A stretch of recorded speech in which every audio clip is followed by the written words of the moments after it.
रोज चिमणीला मुठभर तांदूळ टाकीत जा. मी तुम्हाला, ती माझ्या आईसारखे कोणी बहिणीसारखे दिसत आहेत, तुमची शपथ घेऊन सांगतो, माझ्याकडे रोज 2-250 चिमण्या येतात.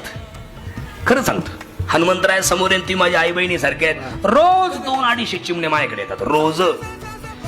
हा, आणि आमच्या गावातल्या लोकांना मी सांगून ठेवले, रेशनचे तांदूळ आले का मला देत जा, ती बाहेर इकायपेक्षा मला इका, काय तुमचे पैसे असेल ते घ्या.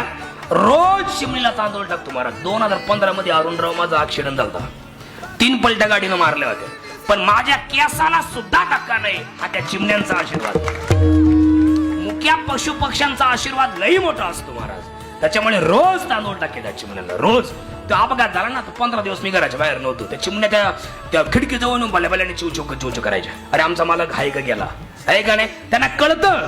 हे तुम्हाला मी का सांगतोय, जबाबदारी परमेश्वराने आपल्यावर दिलेली आहे. पक्ष्यांची क्यू करणारे आपण कोण?